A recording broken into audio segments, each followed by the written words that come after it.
मांसाहार, भोजन और स्वास्थ्य। लेखक पंडित श्री राम शर्मा आचार्य। गुरुदेव के विपुल साहित्य के कुछ चुपते अंश। अनेक लोगों के मन में यह भ्रांति है कि शाकाहार से नहीं, मांसाहार से स्वास्थ्य बनता है। पूज्यवर ने विज्ञान सम्मत तर्क प्रस्तुत करते हुए इसे नकारा है। जब भी मन में इस विषय में जानने का भाव जागृत हो तो इस पुस्तक के विचारों का स्वाध्याय कर उस पर मनन करें। आपके समक्ष संभावनाओं के अनेक मार्ग स्वतः ही प्रकट होने लगेंगे। इस पुस्तिका को सदैव अपने पास रखें और जब भी समय मिले इसका अध्ययन कर प्रेरणा ग्रहण करें। यद्यपि मांस भोजन अस्वास्थ्यदायक है, तथापि यदि एक बार यह भी मान लिया जाए कि इससे स्वास्थ्य लाभ होता है, तब भी किसी प्राणी को मारकर उसका मांस खाकर स्वास्थ्य बढ़ाना मनुष्य को शोभा नहीं देता है। मान लीजिए यदि कोई डॉक्टर किसी से कहे कि मनुष्य का मांस सबसे अधिक स्वास्थ्यदायक होता है, तो क्या वह उसके लिए मनुष्य का मांस खाने लगेगा? यदि कोई किसी से यह कह दे कि यदि वह अपने बच्चों का रक्त अपने शरीर में ले ले तो स्वस्थ रहेगा, तो क्या वह स्वास्थ्य के लोभ में वैसा करने को तैयार हो जाएगा? नहीं, वह ऐसा कदापि नहीं कर सकता। कारण एक तो वह कानून, सामाजिक अथवा वैयक्तिक भय से मनुष्य को मारकर उसका मांस प्राप्त नहीं कर सकता। दूसरे, ममता मोह के कारण अपने बच्चों का खून भी नहीं कर सकता। बेचारे पशुओं का न तो कोई रक्षक है और न कोई उनकी सुनने वाला है। इसलिए मांस भोजी अपनी पाशविक स्वाद वृत्ति को संतुष्ट करने के लिए उनकी हत्या किया करती हैं और अपनी बुराई को छिपाने के लिए स्वास्थ्य आदि का बहाना जोड़ लेते हैं। वैसे न तो मांस में स्वास्थ्य के गुण हैं और न उसमें कोई स्वाद ही होता है। मांस यदि मनुष्य का प्रकृति सम्मत स्वाभाविक भोजन होता तो निश्चित ही उसके शरीर की रचना उसी के अनुसार होती और मांस छोड़कर उसकी अभिरुचि अन्नों तथा वनस्पतियों के प्रति न होती। आज से हजारों वर्ष पूर्व शेर, चीते, भेड़िए आदि जिस प्रकार मांस खाया करते थे, उसी प्रकार आज भी खा रहे हैं। मांस भोजन उनका प्राकृतिक भोजन है। इसके बिना वे जीवित नहीं रह सकते। मनुष्य के शरीर की रचना न तो मांस भोजन के अनुरूप है और न ही मांस पर उसका जीवन निर्भर है। मांस भोजी पशुओं के लक्षणों में कतिपय लक्षण इस प्रकार हैं। उनके दांत बड़े बड़े कीलों की तरह बड़े दृढ़, बिरबिरे, ठोस और पैने होते हैं। इससे उनको यह सुविधा रहती है कि वे अपने शिकार को आसानी से चीर फाड़ कर खा सकते हैं। उनके दांतों में मांस के रेशे नहीं हिलकते। उनके पंजों में बड़े बड़े दृढ़ नाखून होते हैं, जिससे वे अपने शिकार को आसानी से घायल कर सकते हैं और उसके शरीर का आवरण विदीर्ण कर सकते हैं। मांस भोजी पशु जीभ से पानी पीते हैं और मैथुन क्रिया में परस्पर बंध जाते हैं। उनकी भोजन नली मनुष्य की अपेक्षा छोटी होती है, जिससे मांस उसमें देर तक रुकने नहीं पाता। मनुष्य में ऐसा एक भी लक्षण नहीं होता। अनेक लोग मांस के स्वाद की दुहाई देते हैं। मांस में यदि फलों आदि की तरह स्वाभाविक स्वाद होता तो मनुष्य विविध प्रकार के मसाले डालकर स्वादिष्ट बनाने का प्रयत्न न करता और न उसका प्रकृति स्वरूप छिपाने के लिए उसे विविध रूपों में बदलता। यदि एक बार उसमें मांस भोजियों की दृष्टि से स्वाद की कल्पना भी कर लें, तब भी उसमें वह स्वाद आया कहाँ से? मनुष्य एकमात्र उन्हीं पशुओं का मांस खाता है जो विशुद्ध शाकाहारी अथवा तृणजीवी होते हैं। उक्त पशुओं के मांस में जो स्वाद माना जाता है वह उन्हीं वनस्पतियों का गुण होता है जिन्हें खाकर वे जीते हैं। मांसजीवी पशुओं का मांस कोई भी मनुष्य नहीं खाता और यदि वह भूल से ऐसा कर ले तो या तो मर जाए अथवा ऐसे घातक रोगों का शिकार हो जाएगा जिनसे उद्धार होना असंभव तो नहीं, कम से कम दुस्साध्य तो होता ही है।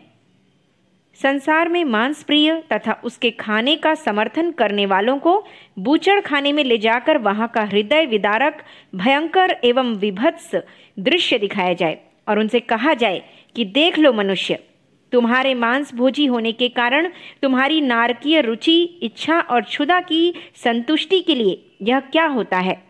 क्या बिगाड़ा है इन बेचारे बेजुबान पशुओं ने जिन्हें हजारों की तादाद में खंते पर काटा जाता है। यह इसलिए क्योंकि यह बेचारे तुमसे कमजोर हैं, विवश हैं। याद रखिए, यदि मांस भोजन की प्रथा संसार से न उठी तो एक वह दिन भी आ सकता है कि पशुओं की कमी अथवा अभाव में तुमसे सबल मनुष्य तुमको भी इसी प्रकार काटकर खा जाएं। विविध पशुओं के मांस को खाते खाते आज जिस प्रकार मनुष्य भेड़, बकरी, गाय, भैंस, सुअर से बढ़ता बढ़ता मछली, झींगा, मुर्गा, कबूतर और अनेक दूरस्थ विदेशों में तो चूहा, सांप, छिपकली, मेढक तक आ गया है, शीघ्र ही वह मनुष्य तक आ जाए और तब मांस की तलब बढ़ने, अन्न का अभाव होने या कोई आड़ा वक्त आ जाने पर मनुष्य अपने गोद के बच्चों को भी मारकर खाने लगे। जिस प्रकार काम की पाश्विक वृत्ति बढ़ती बढ़ती मर्यादा का उल्लंघन करके बहन भतीजी का नाता तक लांघ जाती है, उसी प्रकार मांस भोजन की निष्ठुर पैशाचिक वृत्ति बढ़कर बच्चों पर आ पहुंचे। यदि मनुष्य ने मांस भोजन की बढ़ती हुई लत को नहीं रोका तो उसकी निष्ठुरता इस सीमा तक भी बढ़ सकती है। मांस भक्षण से बेचारा विवेक तो यूं ही निर्बल होकर नष्ट हो जाएगा और तब मनुष्य को शिशु भोजन से कोई रोकने वाला भी नहीं रह जाएगा। इस प्रकार जब मांस भोजी अपनी पराकाष्ठा पर बहुतायत से पहुंच जाएंगे तो बेचारा कानून भी मजबूर होकर अपने बच्चे को मार कर खा जाने को अपराध परिधि से निकाल देगा। जब विरोध न कर सकने वालों को किसी न्याय की आवश्यकता नहीं तो फिर छोटे नर बालकों को मारकर खाने से भी कानून किसी को क्यों रोकेगा। एक मांसाहारी यदि एक पाव भी मांस नित्य खाए तो महीने में 7.5 किलो मांस होता है। मामूली बकरे में प्रायः 20 किलो मांस निकलता है। इस प्रकार प्रायः 3 महीने में एक बकरा, साल में 4 बकरे खा जाता है। बहुत से लोग अंडे को मांस भोजन से भिन्न मानकर उसका समर्थन करते हैं। उनका कहना है कि अंडे में जीव नहीं होता, उसको खाने में किसी प्रकार के हिंसा दोष का आरोप नहीं किया जा सकता। अंडे में जीव अथवा प्राण न होने का तर्क देकर जो हिंसा के दोष से बचना चाहते हैं, वे यह क्यों नहीं सोचते कि एक बार अंडे को भले ही पीड़ा ना हो तो क्या उस मादा पक्षी को दुख ना होगा जिसने उसे अपने उदर से बच्चे की आशा से उत्पन्न किया है। अंडा यदि किसी पक्षी का बच्चा नहीं है तो उसका भ्रूण अवश्य है। बुद्धि के अभाव में यदि अंडा हिंसा की परिधि में नहीं लिया जा सकता तो किसी मानवी का भ्रूण खाने में भी कोई पाप नहीं है। अंडा भोजियों से पूछा जाए कि प्राण प्रतिष्ठा के अभाव में वे किसी मानवी का गर्भ उबाल कर खा सकते हैं। यह तो हो सकता है कि यह प्रश्न सुनकर अंडा भोजी बिचके, किंतु वह यह सोचने का कष्ट नहीं करेगा कि एक अंडे तथा किसी मानवी के भ्रूण में क्या अंतर है। बहुत से लोग मांस भोजन को खाद्य समस्या के हल के रूप में प्रस्तुत करते हैं। इस प्रस्तुति के पीछे भी कोई वास्तविकता नहीं है। इसमें भी मांस भोजन का अनुचित समर्थन ही बोलता है। मनुष्य जिन गाय, भैंस, भेड़, बकरियों को मार कर खा जाता है, यदि उन्हें ठीक से वैज्ञानिक ढंग से पाला जाए तो वे मांस से कहीं अधिक उपयुक्त, स्वास्थ्यकर और ज़्यादा खाद्य दूध के रूप में दे सकते हैं। इस प्रकार पशुओं की रक्षा से स्थायी रूप से खाद्य समस्या का हल हो सकता है। खेती के लिए पाले जाने वाले पशुओं के गोबर तथा मूत्र से जितनी खाद मिल सकती है उतना मूल्य उनके मांस के विक्रय से नहीं मिल सकता। गौवध के कारण भारत में बैल जैसे कृषि पशुओं का अभाव होता जा रहा है। यदि भारतीय कृषकों को स्वस्थ और सस्ते बैल मिलते रहें तो वह खेती में इतना अधिक उत्पन्न कर सकता है कि देश से खाद्यान्न की समस्या ही दूर हो जाए। गौवध के कारण घी, दूध के अभाव में महंगे बैल न ले सकने के कारण मरियल बैलों से किसान द्वारा जो खेती हो सकती है, हो रही है। इन शिथिल साधनों से क्या तो किसान खेती कर सकता है और क्या धरती दे सकती है। खेती के लिए जिन स्वस्थ बैलों और पुष्ट किसानों की आवश्यकता है, पशुवध के कारण प्रत्यक्ष और परोक्ष रूप से उनका ह्रास हो रहा है। भारत का गरीब किसान ट्रैक्टरों तथा मशीनों को किस प्रकार पा सकता है और किस प्रकार उसके लिए ड्राइवर, डीजल तथा अन्य प्रकार के उपकरण उपलब्ध कर सकता है। बैलों की अपेक्षा किसान को ट्रैक्टरों की व्यवस्था कहीं अधिक महंगी पड़ती है। पशुवध को रोककर भारतीय कृषिकार को यदि उसके जन्म जन्म के जाने पहचाने सजीव ट्रैक्टर, बलवान बैलों की व्यवस्था कर दी जाए तो निश्चित ही वह देश की खाद्य समस्या शीघ्र ही हल करके रख दे। शाकाहार मनुष्य का प्राकृतिक भोजन है और मांसाहार अस्वाभाविक।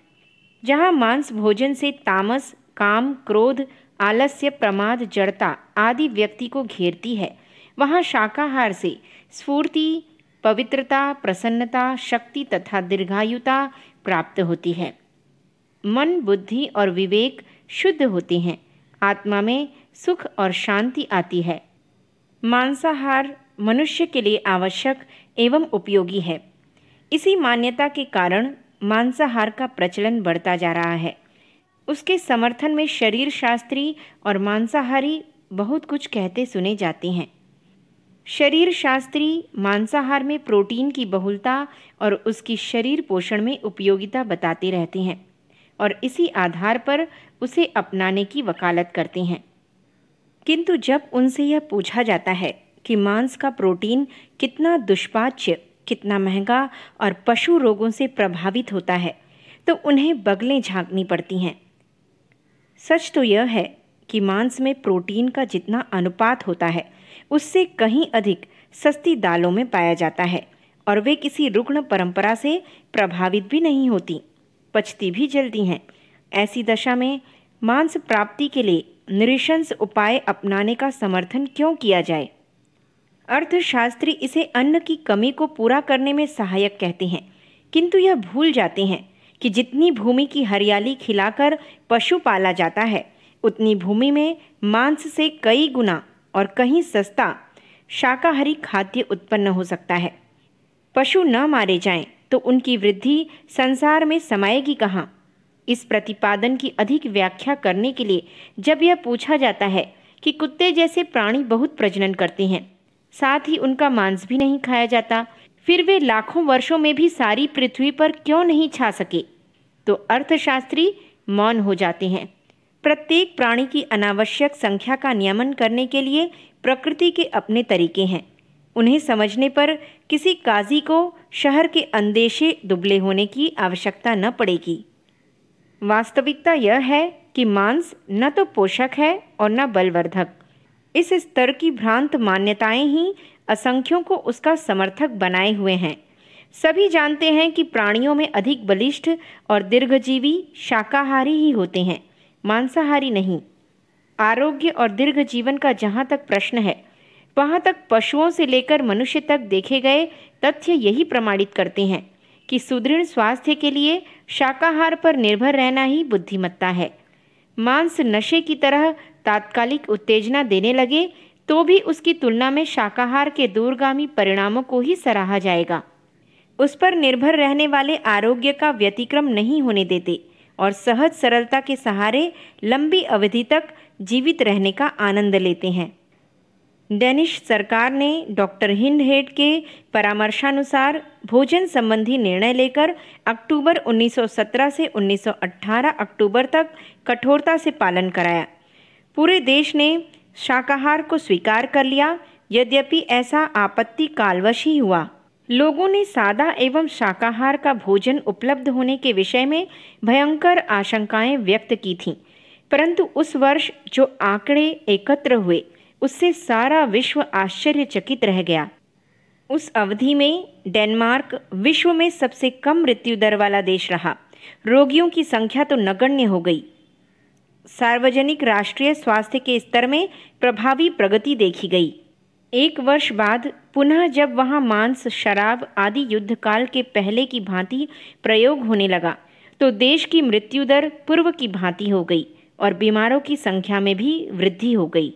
मांसाहार द्वारा रक्ताल्पता, प्यास, कोष्ठबद्धता, उच्च रक्तचाप, रक्तवाहिनियों में बाधा, मानसिक तनाव, हिस्टीरिया, मृगी, गठिया, हृदय रोग आदि उत्पन्न होते हैं। यूरिक एसिड की कमी या अधिकता विशेष रूप से पाई जाती है। मूत्र में यूरिक एसिड की अधिकता दो कारणों से पाई जाती है। एक तो नाइट्रोजन युक्त भोजन ग्रहण करने से, दूसरे मांसाहार, चाय, कॉफ़ी के सेवन से। वर्ल्ड वॉच इंस्टीट्यूट नामक संस्था के अनुसंधानकर्ताओं का निष्कर्ष है कि मांसाहार के बढ़ने से डायबिटीज, क्षय, हृदय रोग, रक्तचाप, कैंसर जैसे रोगों की बाढ़ सी आ गई है। संस्था के शोधकर्ताओं ने चेतावनी दी है कि मांसाहार मनुष्य के लिए हर दृष्टि से हानिकारक है।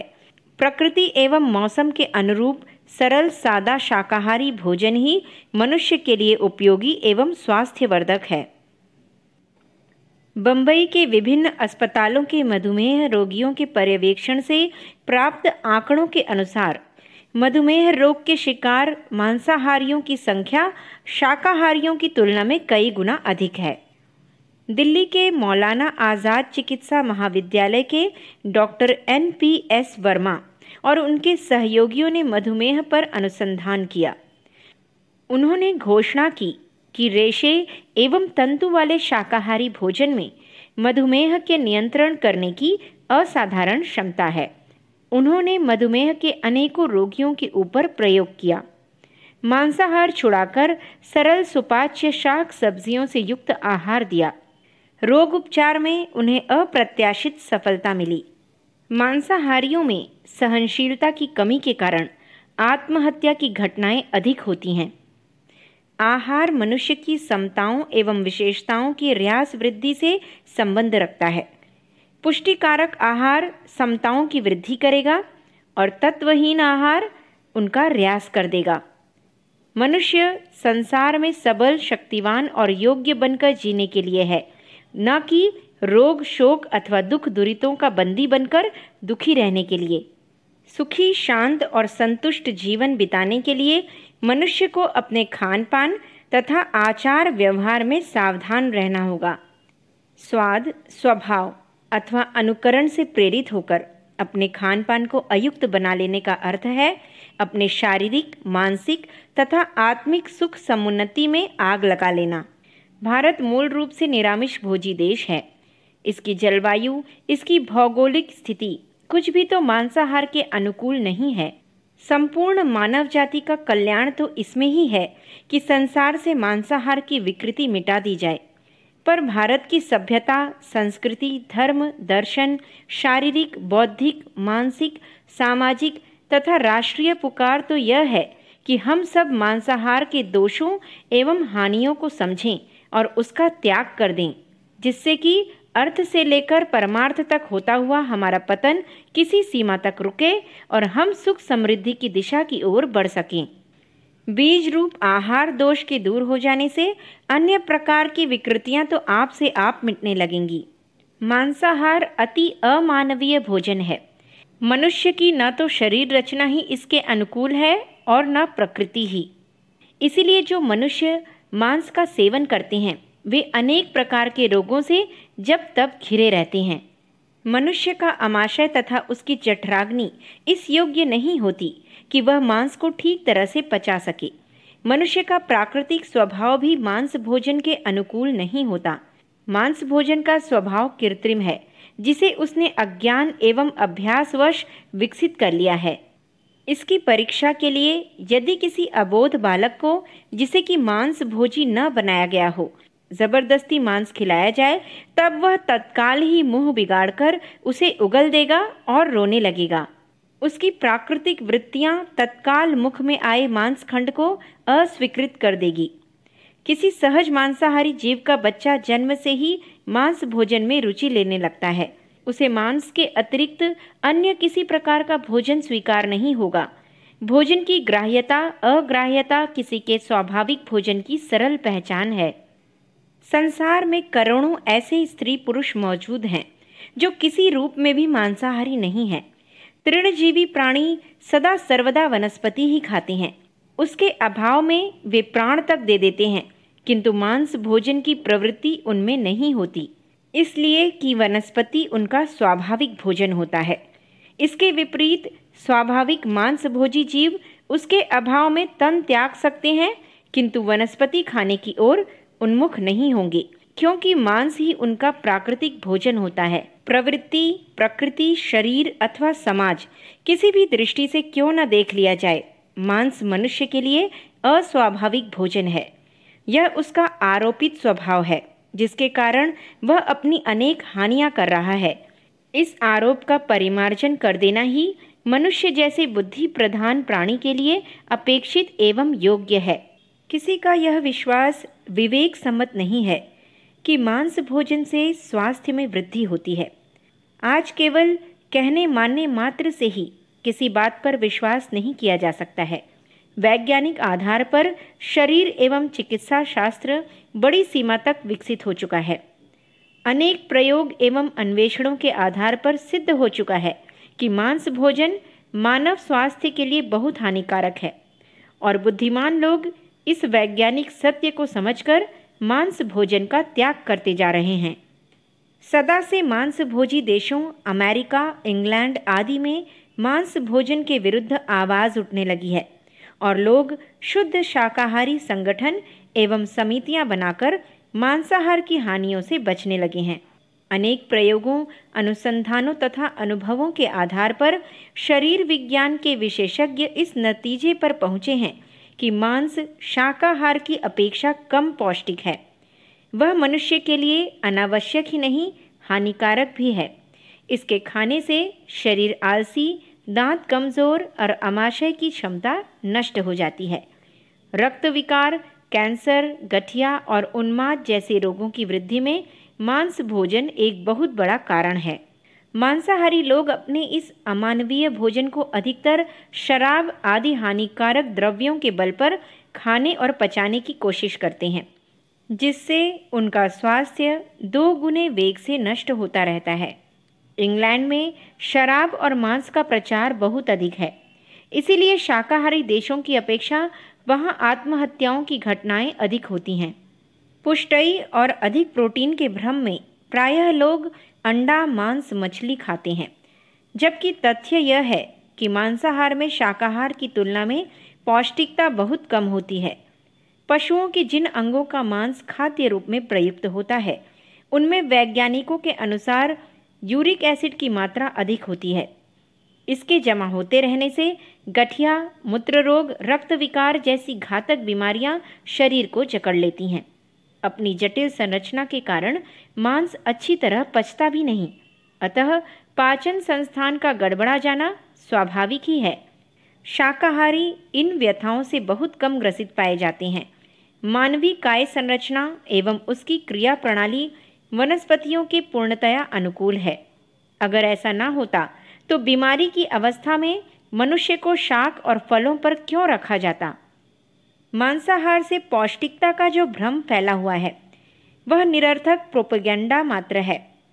शाकाहार कहीं अधिक सुपाच्य, सुलभ, सस्ता और पोषक तत्वों से परिपूर्ण है। उनके अनुसार मांस में प्रोटीन तो है, किंतु सोयाबीन के अनुपात में 25% कम है।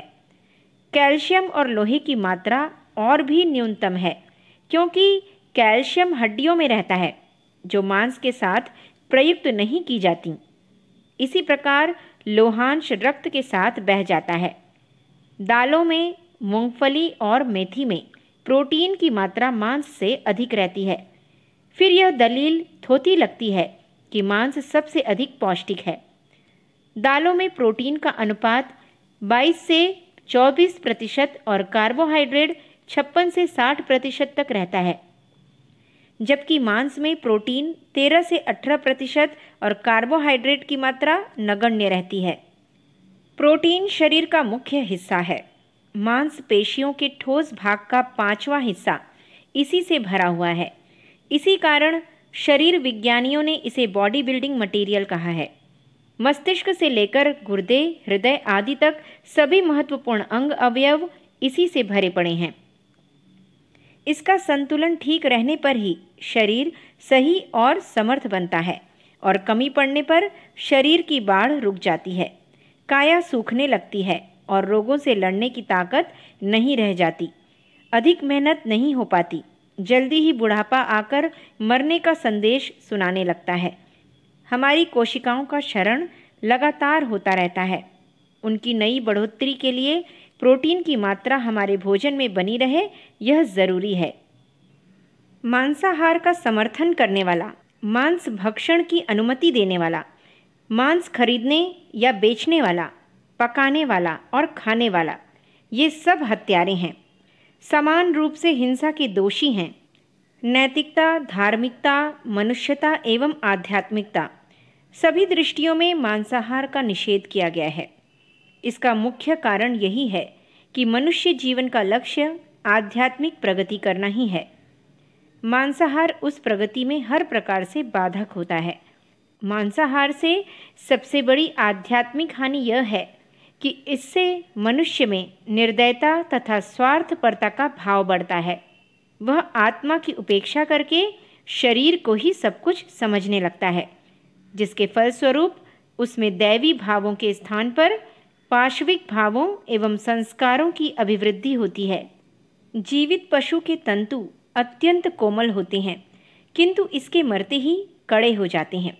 यह कड़ापन पकने और पचाने में भारी पड़ता है। जब मांस सड़ता है तभी वे तंतु कोमल पड़ते हैं।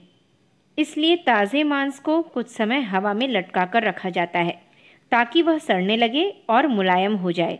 सड़न आरंभ होने के साथ साथ ही उसमें कई प्रकार के विष उत्पन्न होने लगते हैं और कई घातक कीटाणुओं का जन्म होता है। यह सड़न शरीर में पहुंचकर न जाने कितने प्रकार के उपद्रव खड़े करती है और खाने वाले के स्वास्थ्य को धीरे धीरे खोखला ही करती जाती है।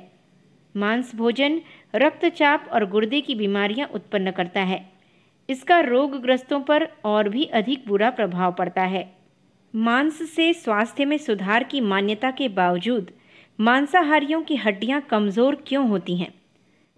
मांसाहारियों के मूत्र की जांच से पता लगा है कि उसमें अधिकांश मात्रा तेजाब और क्षार की होती है। यह तेजाब और क्षार शरीर के शुद्ध रक्त से मांस पचाने के लिए तेज हुई शारीरिक मशीन की गर्मी के कारण उसी तरह स्खलित होता है जिस तरह कामुक चिंतन से वीर्य। बड़ी मात्रा में पेशाब के साथ रक्त का जो क्षार और तेजाब बाहर निकल जाता है, उसे पूरा करने के लिए शरीर में हड्डियों के अतिरिक्त और कोई दूसरा स्रोत नहीं मिलता। फलस्वरूप रक्त अपना संतुलन बनाए रखने के लिए क्षार और तेजाब हड्डियों से चूसने लगता है। इस प्रकार मांसाहारी व्यक्ति की हड्डियां कमज़ोर होती चली जाती हैं। अंडे खाने से ब्लड प्रेशर होता है, जो बाद में हृदय रोग बन जाता है। यह दुष्पाच्य होने से पेट में गड़बड़ करता ही है, पथरी भी पैदा करता है। अंडे खाने वालों की आमाशय की दीवारों तथा आंत व रक्तवाही नलिकाओं में घाव पड़ जाते हैं, जो रोग का कारण बनते हैं। पेचिश भी अंडे खाने से होती है।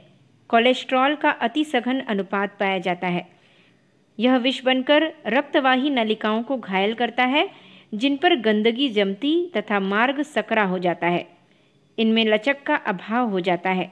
ये नलिकाएं बड़ी कोमल व संवेदनशील रचनाएं हैं। इनकी कोमलता व संवेदनशीलता घटने से ही बुढ़ापा आता है। इस कारण अंडे खाने से व्यक्ति शीघ्र बूढ़ा हो जाता है और आयु कम हो जाती है। अंडे खाने वालों को इसके हानिकारक प्रभाव के कारण पेचिश तथा मंदाग्नि से पीड़ित होना पड़ता है तथा आगे चलकर आंतों तथा आमाशय की जीर्ण व्याधि, क्षय तथा कैंसर के रूप में परिणत हो सकता है। अंडे खाते खाते शुरू में लोग अपने को अधिक स्वस्थ अनुभव करें और दूसरों को भी ऐसा ही लगे, पर बाद में कई बीमारियों से ग्रसित हो जाते हैं, जिनमें रक्तचाप, एक्जिमा जैसे भयानक रोग भी हैं। मनुष्य का भोजन वनस्पति, फल फूल तथा दूध ही है। यही दीर्घजीवी होने का राजमार्ग है। प्रबुद्ध वर्ग के वैज्ञानिक एवं विचारक धीरे धीरे मांसाहार के कारण होने वाले शारीरिक दुष्प्रभाव को समझने लगे हैं। बौद्धिक, आध्यात्मिक, भावनात्मक हानि तो इतनी अधिक है कि उसकी तुलना में यदि शरीर को कुछ लाभ होता भी हो तो त्यागने योग्य है। अंडा मांसाहार की श्रेणी में आता है। यह वैज्ञानिक शोधों से भी स्पष्ट हो चुका है। मुर्गियां अधिकांश भोजन ताज़ा कीड़ों तथा केंचुओं तथा ग्रामबोन से प्राप्त करती हैं। निषेचित और अनिषेचित दोनों प्रकार के अंडे जीवन युक्त होते हैं। शाकाहार की तुलना में अंडे से उतनी पुष्टाई भी प्राप्त नहीं होती। साथ ही इसके सेवन से कितनी ही हानियां होने का भय बना रहता है। अंडे से कोलेस्ट्रॉल की रक्त में अभिवृद्धि होती है, जिससे सेवनकर्ता में उच्च रक्तचाप और हृदय रोग उत्पन्न होने की पूरी आशंका बनी रहती है। आरंभ में इसका सेवन लाभकारी भले ही लगे, किंतु कालांतर में इससे गंभीर रोगों के उत्पन्न होने का भय बना रहता है। अतः विवेकशीलता इसी में है कि अंडे जैसे मांसाहारी अखाद्य सेवन से स्वयं बचें और अन्यान्यों को बचाया जाए।